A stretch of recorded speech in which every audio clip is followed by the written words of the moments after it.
The last couple of years, One Piece manga has been going absolutely nuts, revealing mysterious events and characters left and right. And it has become so frequent, it seems normal, but it really isn't. The magnitude of the things revealed is just staggering. Today I want to cover all the recent reveals and also ask one valid question. Why does it work so well? What makes these reveals hit so hard? And I realized that it is all about one feature of One Piece that has been showing itself more and more, and it probably is the best feature of the entire story. So today I want to break it down, but first let's go over the reveals, because I want to remind you just how crazy all of them really are. Oh, and spoilers ahead for the anime onlys. Let's go.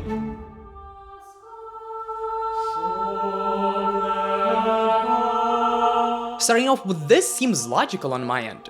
The entire mythology of Elbaph revolving around sun god Nika was basically a teaser of the dip history reveal that we're gonna get in the future. But before that, one important announcement. I will be covering mostly Elbaph arc and sometimes go into Egghead, because that was exactly the point, after Wano I mean, when One Piece started getting absolutely crazy. And the last chapter that came out at the time of filming this video is chapter 1181, meaning, yes, the big moo is here. Yeah, I know now that I'm editing this video and I'm recording this when I'm about to release it, and yeah, chapter 1184 released last week, so this video has been in works for almost a month. Yeah, sorry about that. Anyway, let's move on.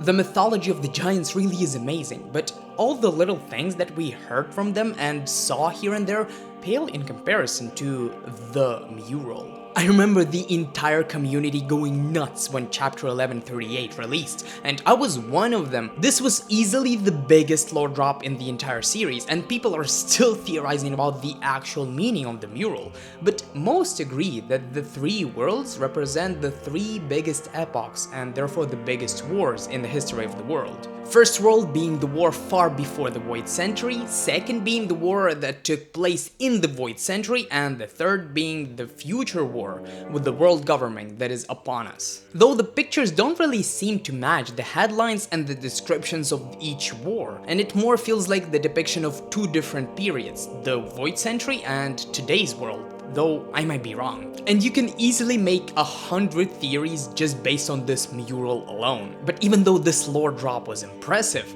we're only scratching the surface of all the reveals, so I'd proceed to the next one, which is...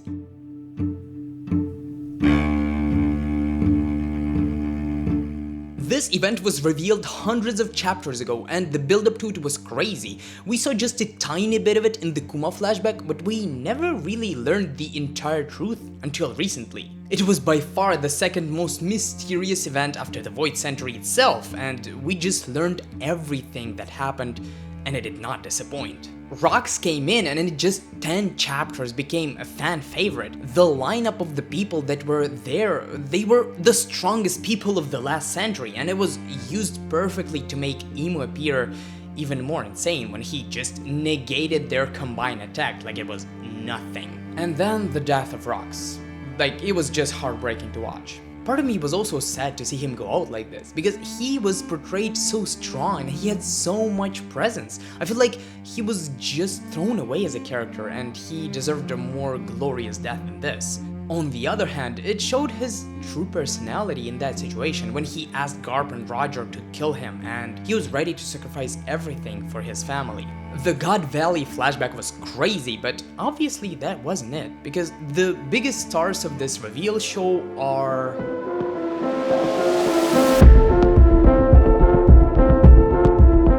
Starting with Loki, whose design turned out to be one of the best in the series. Then, as I said, we got the reveal of Rocks that exceeded all the expectations of the fans. At first it was all fun and games until he broke into Emu's flower room and threatened him personally. My jaw didn't just drop at that moment, it fell off completely and I never saw it again. And also in many ways, Rocks felt like someone I wanted Blackbeard to be. Instead of always being sneaky and scared of most one-on-one confrontations, Rocks was a powerful character, not only in body, but in spirit too. And instead of running away from every fight, he was challenging anyone he wanted. including the king of the world himself. Then we got Shamrock that finally appeared and answered many questions we had about Shanks. And even though Shanks kinda beat the supposed rat allegations, for some reason I'm still not 100% sure about him. Maybe Shamrock's appearance is there to draw our attention away from him and to think that he's good. And I'm not saying that he's evil or something, but he might have his own intentions and interests in mind. Because we still don't know why he was carrying that sun god Nika devil fruit on his ship and what was his plan with Luffy. Some theorize that he might have been following Roger's orders, but we still don't know that. And I know that I might be making stuff up, but there is definitely some wiggle room for theories. And now we finally got to the reveal of the God's Knights, and to be honest, they were kinda underwhelming. But the one who definitely wasn't was Emu and his reveal. My god, I did not expect him to arrive this soon and to arrive on Elbaph in general, and I also don't see him losing here, and Straw Hats might get their worst beating since Sabaody. He one-shot Sanji and Zoro like they were nothing, and he's definitely beyond Yonko level for sure. And there is no one on this island that can oppose him. Even combined effort probably will not do much, because even all the titans in God Valley didn't even faze him. And also, as many people say, yes, someone from the main cast might die soon, and I really hope it's not gonna be Usopp. I know that many people hate Usopp, I'm not part of that camp. I actually kinda love Usopp, and I want him to develop. He was stagnant for a while, but I feel like Oda is taking his time with him, and it might be his moment. It really might be. And coming back to Emu, he by himself is one of the biggest mysteries, because what do you mean his devil fruit is called a devil's fruit? Or actually it says that his ability is a devil fruit. Did he create all of the devil fruits? Or is his devil fruit an original devil fruit? And if it is, what does that even mean? And what race is he? Is he even from this world? Maybe he's an actual demon. And I really hope that he's not an alien. Like, I hope that Oda is not gonna pull a Kishimoto on us and make him a Kaguya or something. And it's not that I'm against aliens in the story, it's just I don't want them to be the main villains, if you know what I mean. But I admit, maybe it's just Kaguya trauma talking from within me. Also, it's so funny that we got Emu's face and power reveal before we learned about the powers of Dragon. I swear to god, the dude better not disappoint us. And so now as a result, the only thing that is still fully shrouded in mystery is the Void Century and the deep history of the world. We know all the villains and we know almost all of the recent history. And now for the reason I made this entire video. Why do these reveals feel so crazy?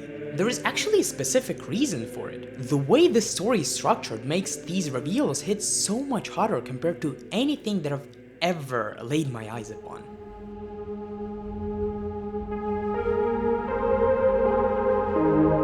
Yes, the reason it works so well is mostly because of build-up, and the way One Piece builds up to certain events is not the same in my eyes, and mainly it's because of its length. This is part of the reason why I love longer shows like One Piece and Naruto, for example. The amount of build-up is insane, and certain plot points hit way harder than they do compared to a 12-episode show. But obviously, it only goes for the shows that are long and have a continuous story, not the ones that follow the villain of the week pattern. And yes, series like One Piece, Naruto, Bleach, Dragon Ball, and etc. are all examples of that. And among all those, One Piece for me is basically an epitome of that. It's one of the longest shows ever, and it uses the length very well, foreshadowing many things in advance. And foreshadowing is a big part of all this, and it wouldn't work if the arcs aren't connected with big and subtle hints. Even something like Skypiea, which at the time seemed mostly like a filler arc, to be honest, even though I did like the mechanics and the locations it introduced, it probably is the first arc that had me in awe when it comes to world building. Anyways, even this arc that felt so unimportant at the time had a ton of hints and foreshadowings of Sun God Nika. The only one that is still filler in my eyes is the Foxy arc. That was so boring, it was never relevant to the story till this day. And yes, in Rock's flashback, Oda did tell us that Rock's mostly won his crew in Davy Bag fights, but it doesn't really make an entire arc relevant. In my eyes at least. But other than that, every arc tried to build upon the foundation that the previous arc laid in one way or the other. And we got Sun God Nika foreshadowings more than 20 years ago. That is something that makes One Piece special. Again, if we take Naruto, in the beginning Kishimoto didn't know that well where he intends to take the story. And the nine-tailed beasts were only made up for Shippuden. Originally Shukaku was supposed to be just a powerful beast sealed inside Gaara. On the other hand, Oda, as he said multiple times, writes One Piece for the ending. He knows how he wants to end the story, and he started it almost 29 years ago with the ending in mind, adding little twists here and there. While other big continuous stories weren't intending to be this long and the authors were trying to figure out where they were going on the fly, Oda knew exactly what he was doing since day one. And that intentional build-up that lasted almost 30 years, probably the longest in history, is finally paying off right now. And it really is a sight to behold. And so we really are in the best possible times when it comes to One Piece manga and anime, but the best part of all this is it's only the beginning. The biggest mysteries that were in the story from chapter 1 are still in play. That means that we're not even close to the peak. So buckle up and let's see this masterpiece develop together. Subscribe for more anime content and see ya!